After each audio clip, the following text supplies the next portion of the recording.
Good morning student, मैं विकास परमार। हमारी 1500 जो क्वेश्चन की टेस्ट सीरीज है उसके अंदर आपका स्वागत करता हूं। क्वेश्चन नंबर 244 से स्टार्ट करेंगे आज। इससे पहले 244 क्वेश्चन 243 क्वेश्चन आपके हो चुके हैं। आपको प्ले लिस्ट में जाएं और वहां पे आपको मिलेंगे। उसके अंदर इस सीरीज में आपको जीके और साइंस के एमसीक्यू मिलते हैं आपको। पहला क्वेश्चन 244 आज का, पालक के पत्तों में निम्नलिखित में से किसकी मात्रा सबसे अधिक होती है? तो बिल्कुल राइट आंसर है लोहे की मात्रा अधिक होती है। अगर आपको लोहे की कमी हो जाती है तो आपको एनीमिया नाम की बीमारी हो सकती है। आपके ब्लड के अंदर हीमोग्लोबिन होता है, आपके ब्लड में आरबीसी होती है, रेड ब्लड सेल। इस रेड ब्लड सेल में एक पिगमेंट पाया जाता है जिसका नाम हीमोग्लोबिन होता है। इस हीमोग्लोबिन का काम आपके ब्लड में ऑक्सीजन को लेके जाने का होता है। एक हीमोग्लोबिन आपके ब्लड में 4 ऑक्सीजन के अणु लेके जाता है। और इस हीमोग्लोबिन में एक मतलब इसका पूरा नाम लिखता हूं तो मैं हीमोग्लोबिन हो गया। तो ये जो ग्लोबिन होता है ये तो इसमें प्रोटीन होता है, और जो हीम होता है ये पिगमेंट होता है। और इसी के अंदर Fe लोह धातु पाई जाती है। ठीक है। एक आपको देता क्लोरोफिल, ये पूछता क्लोरोफिल में मैग्नीशियम धातु पाई जाती है। इस पॉइंट को याद रखना। इसके कारण पत्तियों का रंग हरा होता है और हीमोग्लोबिन के कारण ब्लड का रंग लाल होता है। तो हीमोग्लोबिन में भी लोहा धातु होती है और पालक में भी लोहा होता है। और लोहे की कमी से आपको एनीमिया हो जाएगा, हीमोग्लोबिन की कमी से भी आपको एनीमिया हो जाएगा। अगर मैं महिलाओं की बात करता हूं तो महिलाओं में 11 से लेकर 13 ग्राम तक हीमोग्लोबिन होता है, जबकि पुरुषों में लगभग 14 से लेकर 17 ग्राम तक हीमोग्लोबिन की मात्रा होनी चाहिए। ठीक है। हीमोग्लोबिन एक अलग बात होती है, आरबीसी एक अलग बात होती है। अगला क्वेश्चन, श्वेत रक्त कणिकाएं डब्ल्यूबीसी का क्या कार्य होता है? तो 245 का क्वेश्चन डब्ल्यूबीसी के बारे में पूछ रहा है। पहली बात तो याद रखना, डब्ल्यूबीसी को हम ल्यूकोसाइट कहते हैं, ल्यूकोसाइट कहते हैं। आरबीसी को हम आरबीसी को हम इरिथ्रोसाइट कहते हैं, इरिथ्रोसाइट याद रखना। और जो आपका प्लेटलेट्स होता है उसको हम थ्रोम्बोसाइट कहते हैं, थ्रोम्बोसाइट। तो जो डब्ल्यूबीसी होती है आपके ब्लड में वो 5 से लेके 10,000 के बीच में होती है, और इसका काम आपकी रोग प्रतिरोधक क्षमता को बढ़ाने का होता है। अगर मैं कहता हूं कि मान लो किसी को खांसी जुकाम हो गया, थोड़ा बहुत भी शरीर में हरारत हो जाती है, तो ये सीधी 10,000 से 11,000 12,000 संख्या बढ़ जाती है। और इस प्रोसेस को कहा जाता है न्यूकोसाइटोसिस। न्यूकोसाइटोसिस मैं लिख देता हूं आपके लिए। न्यूको न्यूकोसाइटोसिस कहते हैं इसको, साइटोसिस। अगर 11,000 12,000 13,000 हो जाए और अगर डब्ल्यूबीसी की संख्या कम हो जाए आपके ब्लड में तो उसको कहते हैं ल्यूकोपीनिया। ल्यूको ल्यूको तो याद कर लेना, आखिरी का शब्द पीनिया याद रख लेना, पीनिया, पीनिया। ठीक है। लेकिन अगर आपके ब्लड के अंदर डब्ल्यूबीसी की संख्या 1.5 से 2 लाख तक हो जाए तो उसको कहते हैं ल्यूकेमिया। ल्यूकेमिया, इसे ब्लड कैंसर कहा जाता है। ब्लड कैंसर 4th स्टेज होती है ब्लड कैंसर की। वैसे डब्ल्यूबीसी के टाइप की बात करता हूं तो मैं लिम्फोसाइट डब्ल्यूबीसी है, न्यूट्रोफिल होती है, बेसोफिल होती है, इसिनोफिल होती है, मोनासाइट होती है। मोनासाइट सबसे बड़ी डब्ल्यूबीसी होती है, सबसे छोटी डब्ल्यूबीसी लिम्फोसाइट होती है जिसका काम एंटीबॉडी बनाने का होता है। और न्यूट्रोफिल जो होती है वो उसको भक्षण कोशिका कहते हैं एक प्रकार से। वो जब भी आपके शरीर में कोई बैक्टीरियल डिजीज होती है तो न्यूट्रोफिल की संख्या बढ़ जाती है, और न्यूट्रोफिल आपके शरीर में सबसे ज्यादा पाई जाने वाली डब्ल्यूबीसी होती है। अगले क्वेश्चन के ऊपर आता हूं मैं। क्वेश्चन नंबर नेक्स्ट क्या है, किस रुधिर वर्ग का व्यक्ति सर्वदाता होता है? तो मैं आपको बता देता हूं, ब्लड जो ग्रुप था उसके खोजकर्ता कौन थे? कार्ल लैंडस्टीनर नाम का। ए ब्लड ग्रुप हो गया, B blood group, A B और ओ ब्लड ग्रुप होता है। ये डिपेंड करता है एंटीजन और एंटीबॉडी। मतलब जो आपके ब्लड पूरा का पूरा ब्लड होता है उसके अंदर आपको पता है कि लगभग 55% भाग प्लाज्मा पाया जाता है, और 46 से 48% भाग में आपको आरबीसी, डब्ल्यूबीसी एंड प्लेटलेट्स मिलती है। तो इस आरबीसी की जो सतह होती है उसके ऊपर पाए जाते हैं एंटीजन। क्या पाए जाएंगे? एंटीजन। और जो प्लाज्मा होता है उसके अंदर पाए जाएंगे एंटीबॉडी। ठीक है। तो अगर मैं आपको ए ब्लड ग्रुप, बी और ए बी और ओ बोलता हूं, तो अगर मैं एंटीजन की बात करता हूं तो इसमें एंटीजन पाएगा ए, इसमें पाएगा बी, और इसमें पाएगा एंटीजन ए और बी, और इसमें किसी प्रकार का एंटीजन नहीं पाया जाएगा। और अगर मैं एंटीबॉडी की बात करता हूं तो ए में बी नाम की एंटीबॉडी मिलेगी, बी में ए नाम की एंटीबॉडी मिलेगी, और ए बी के अंदर कोई भी एंटीबॉडी मिलेगी नहीं, और ओ में ए और बी नाम की एंटीबॉडी मिलेगी। ठीक है। अब याद रखना, देखो अगर मैं इस ए ब्लड ग्रुप वाले को ना बी का ब्लड ग्रुप चढ़ाऊंगा ना, याद रखना एंटीजन जो होते हैं वो शरीर के दुश्मन होते हैं और एंटीबॉडी शरीर के रक्षक होते हैं। तो शरीर में कोई भी एंटीजन, कोई दूसरा एंटीजन प्रवेश करेगा तो एंटीबॉडी उसके खिलाफ लड़ेगा। तो देखो अगर इस ब्लड ग्रुप ए वाले व्यक्ति को मैं बी का ब्लड ग्रुप चढ़ाता हूं ना, तो इसका मतलब बी के अंदर क्या है, एंटीजन बी, और ये क्या था, एंटीबॉडी बी। ये दोनों एक दूसरे के साथ रिएक्शन कर जाएंगे और ब्लड ग्रुप चढ़ेगा नहीं, इसलिए ए ब्लड ग्रुप वाले को बी का नहीं चढ़ेगा। बी वाले में देखो कौन सा एंटीबॉडी है, ए, और एंटीजन कौन सा है, ए, तो ये एक दूसरे को पहचान लेंगे और ये भी ब्लड ग्रुप नहीं चढ़ेगा। ए भी जो ब्लड ग्रुप होता है वो सबसे ब्लड ले सकता है, क्या कर सकता है, सबसे ब्लड ले सकता है, क्योंकि उसके अंदर किसी प्रकार का भी एंटीबॉडी नहीं पाया जाता उसके अंदर, ठीक है, एंटीबॉडी नहीं पाया जाएगा तो वो किसी के साथ भी नहीं मिलेगा। और ओ ब्लड ग्रुप है वो सबको ब्लड दे सकता है, ले नहीं सकता, क्योंकि उसके अंदर एंटीबॉडी ए और बी पाए जाते हैं। तो कोई भी अगर ए भी चढ़ाओगे उसका, तो भी ए के साथ ए मिल जाएगा, बी अगर चढ़ाओगे तो बी के साथ बी मिल जाएगा, समझ गए। तो दाता जो होता है वो ओ होता है और जो ग्राही होता है वो ए बी होता है। ओके, उसके बाद अगला क्वेश्चन, निम्न में से किसमें लोहे का अंश सबसे अधिक पाया जाता है, तो हरी सब्जियों में पाया जाता है, कोई दिक्कत नहीं है। मानव शरीर में पाचन का अधिकांश भाग कहाँ पर संपन्न होता है, छोटी आंत में। मैंने आपको बताया था आपकी जो बक्कल कैविटी होती है, मुंह में कार्बोहाइड्रेट का डाइजेशन होता है लेकिन पार्शियल। पेट के अंदर, स्टमक के अंदर आपका डाइजेशन होता है प्रोटीन का, इस पॉइंट को याद रखना। और जो आपका लीवर में बाइल जूस होता है वो फैट को तोड़ने का काम करता है, इमल्सिफिकेशन ऑफ फैट, और कंप्लीट डाइजेशन आपकी छोटी आंत के अंदर हो जाता है। ठीक है, उसके बाद अगले क्वेश्चन की तरफ बढ़ता हूं मैं। क्वेश्चन नंबर 249 क्या कहता है, नए उत्तकों की वृद्धि के लिए पोषक तत्व प्रदान करने वाला आहार पनीर होता है। पनीर के अंदर प्रोटीन पाया जाता है और उत्तकों की वृद्धि जो करता है वो प्रोटीन नहीं करता है। देखो एक क्वेश्चन आएगा एंजाइम क्या होते हैं, एंजाइम भी प्रोटीन बता देना आप लोग, कोई दिक्कत नहीं है। उसके बाद पूछेगा एंटीबॉडी क्या होते हैं, एंटीबॉडी वो भी प्रोटीन बता देना आप लोग। प्रोटीन हमारे शरीर की क्या करते हैं, ग्रोथ करते हैं। हमारे शरीर के निर्माण करता भी कौन होते हैं, प्रोटीन होते हैं। नाखूनों में कैरोटीन नाम का प्रोटीन होगा आपका, ठीक है। सिल्क जो होता है उसमें फाइब्रोइन नाम का प्रोटीन होता है आपके पास। आपके ब्लड में भी प्रोटीन मैंने आपको बता ही दिया था, ठीक है।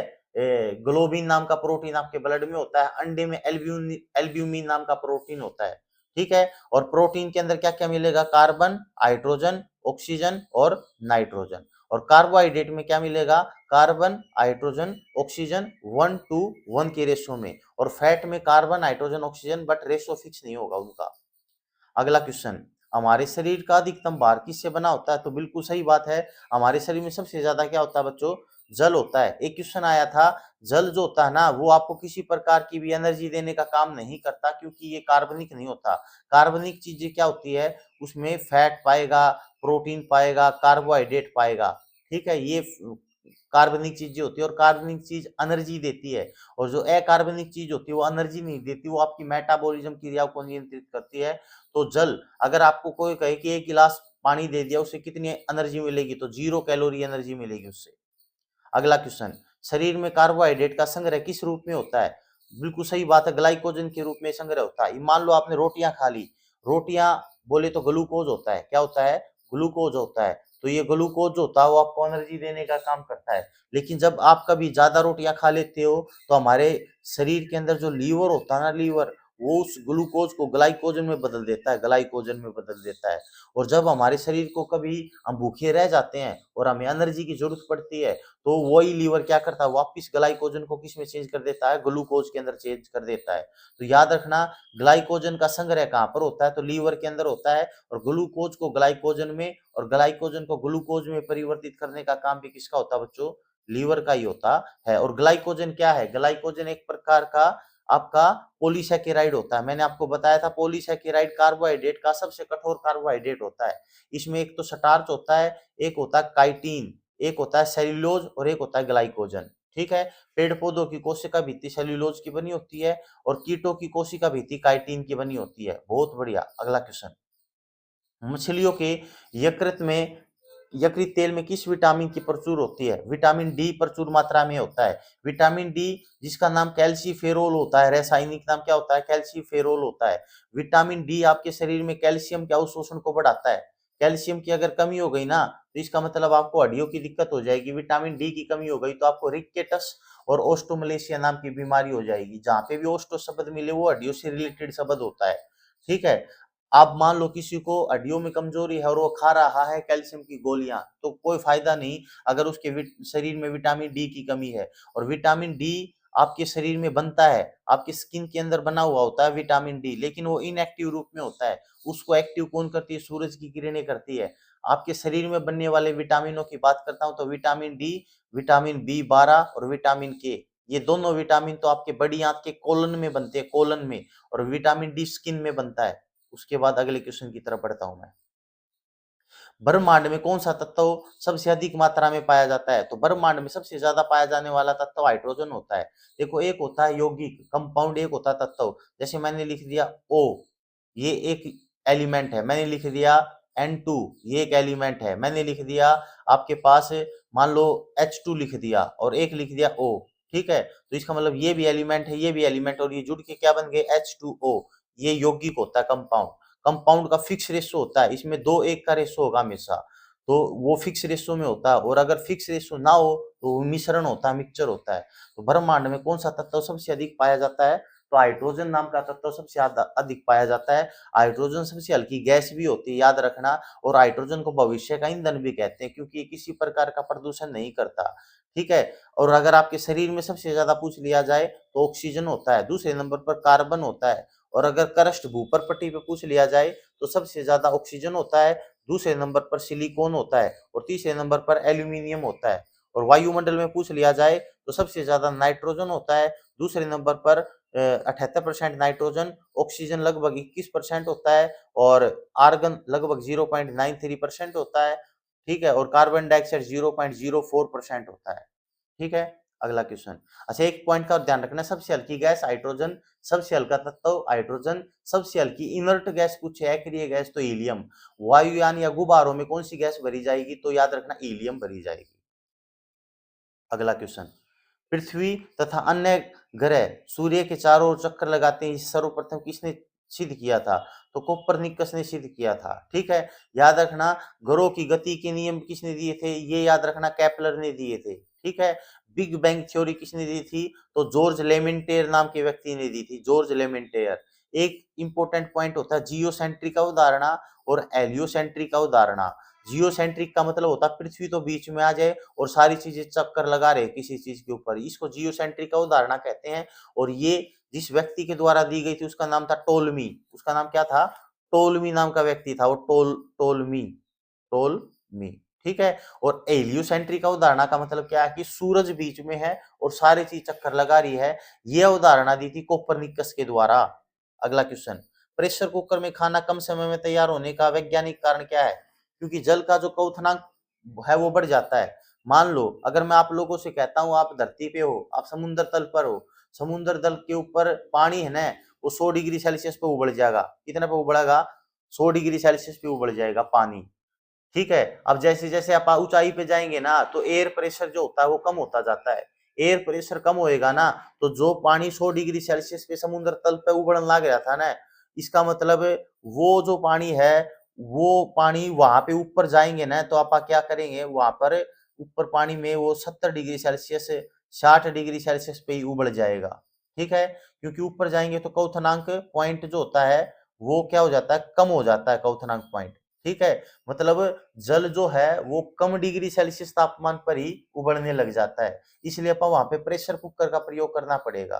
ठीक है, प्रेशर कुकर का प्रयोग करेंगे तो फिर जल का क्वथनांक बढ़ जाएगा। ठीक है, अगला पॉइंट, ऊष्मा का सर्वोत्तम चालक द्रव कौन सा होता है? अगर मैं ऊष्मा के सर्वोत्तम चालक, गुड कंडक्टर ऑफ हीट में धातुओं की बात करता हूं तो धातु में सबसे ज्यादा जो कंडक्टर होती है वो सिल्वर होती है। सिल्वर बोले हैं अब इसको चांदी को कहते हैं। चांदी इज ए गुड कंडक्टर, तांबा is a good conductor of heat.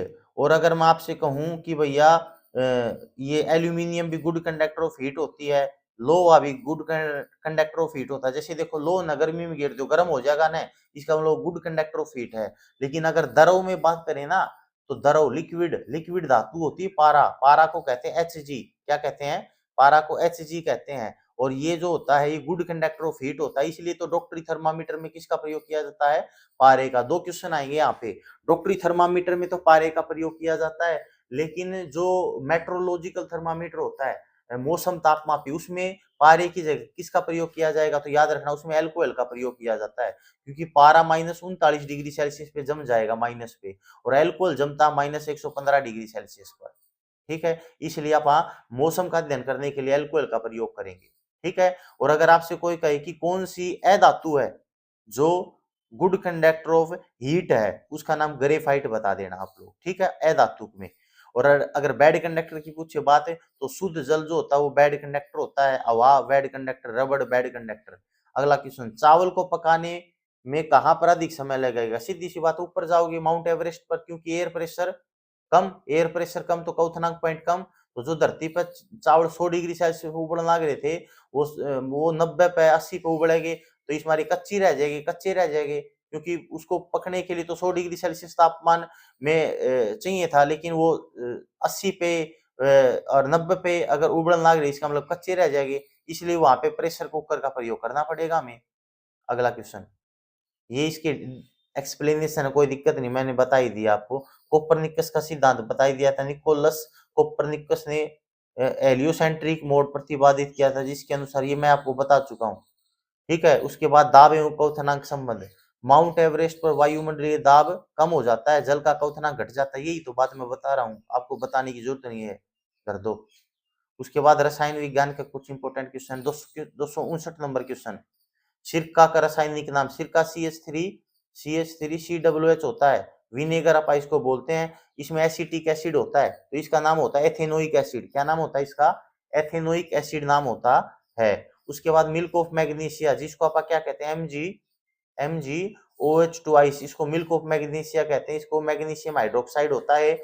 ये एक प्रकार का क्या होता है, ये एक प्रकार का एंटासिड होता है, एंटासिड।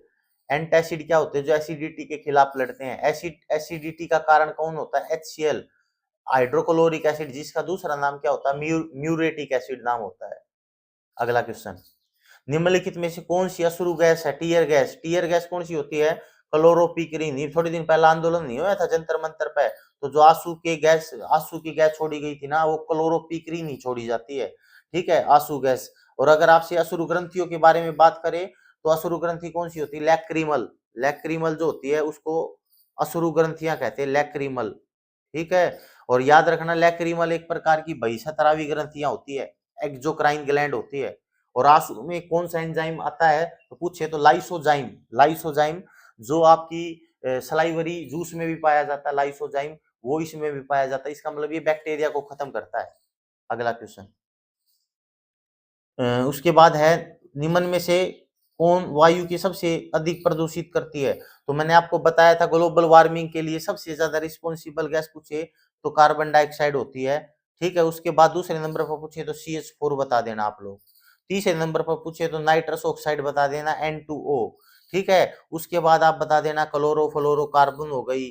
ठीक है, और उसके बाद O3 हो गई, ये मतलब इसको आप कहते हैं ओजोन। ये याद रखना है, सारी की सारी ग्लोबल वार्मिंग की गैस है। पेपर में ऐसे क्वेश्चन पूछ सकता है, इनमें से कौन सी ग्लोबल वार्मिंग गैस नहीं है। ठीक है, लेकिन एक पॉइंट का और ध्यान रखना, जो वाटर वेपर होते हैं ना, वाटर वेपर जो लगभग 4% होगा एटमोस्फियर में, वो नेचुरल रूप से, प्राकृतिक रूप से सबसे ज्यादा ग्लोबल वार्मिंग में योगदान देने वाले प्राकृतिक रूप से वाटर वेपर होते हैं। लेकिन जो मानव गतिविधियों के द्वारा, उसमें सबसे ज्यादा कार्बन डाइऑक्साइड योगदान करती है। अगला क्वेश्चन, कोई भी गैस की स्थिति में आदर्श गैस के रूप में व्यवहार करती है। आदर्श गैस अलग चीज होती है और जो रियल गैस अलग है, जैसे ऑक्सीजन होगी, कार्बन डाइऑक्साइड होगी, ये रियल गैस है, ये आदर्श गैस नहीं होती। ठीक है, तो जब निम्न दाब होगा और उच्च टेम्परेचर होगा तभी कोई गैस आदर्श गैस, आइडियल गैस के रूप में काम करेगी। ठीक है, उसके बाद अगला क्वेश्चन, क्वेश्चन नंबर 264 क्या है, देसी घी में सुगंध का कारण क्या होता है, तो देसी घी में सुगंध का कारण क्या होता है, डाइस्टील। डाइस्टील, ये याद कर लेना आप लोग, कोई दिक्कत नहीं है, डाइस्टील। सिरके का लेटिन नाम क्या होता है, तो एसिटम होता है, एसिटम। इस पॉइंट को भी, सिरका CH3COOH मैंने जो अभी आपको बताया था। ठीक है, उसके बाद क्वेश्चन नंबर 265 क्या था, इंद्रधनुष में वर्ण विक्षेपण, विक्षेपण इंद्रधनुष में किस रंग का विक्षेपण सबसे अधिक होता है? तो लाल कलर का। देखो मैंने आपको बताया था जिसकी स्पीड ज्यादा होती है ना, याद रखना, जिसकी स्पीड ज्यादा होगी उसकी वेवलेंथ ज्यादा होगी, स्पीड ज्यादा होगी उसकी वेवलेंथ ज्यादा होगी और सारे सौदे कम हो गए। तो डिस्पर्सन ऑफ लाइट को कहते हैं वर्ण विक्षेपण, वो कम होगा। तो लाल रंग की स्पीड सबसे ज्यादा होती है तो इसकी वेवलेंथ भी सबसे ज्यादा होती है, तो इसका लाल रंग का वर्ण विक्षेपण क्या हो जाएगा? सबसे कम हो जाएगा। ठीक है। सूर्य ग्रहण का दर्शन भाग, सूर्य ग्रहण के समय में कौन सा भाग दिखाई देता है? तो याद रखना, पहली बात तो सूर्य ग्रहण, चंद्र ग्रहण हमारी छाया का बनना प्रकाश की सरल रेखीय गति के कारण होता है, लीनियर मोशन गति के कारण होता है। मान लो कब होता सूर्य ग्रहण, वो दिखाता हूं आपको। मान लो ये सन हो गया, ठीक है, यहाँ पे होगा चंद्रमा और यहाँ पे होगी आपकी अर्थ। चंद्रमा थोड़ा छोटा बना दो, अर्थ थोड़ी बड़ी बना दो। तो ये वाला पार्ट जो होता है ना, ये वाला पार्ट जो हमें है वो दिखाई देता है, इसको बोलते हैं प्रकाश मंडल। ये बाहर न निकलो और बाहर न निकल के ऊपर देखो तो आपको जो भाग दिखाई देगा उस सूरज का, ये प्रकाश मंडल दिखाई देता है।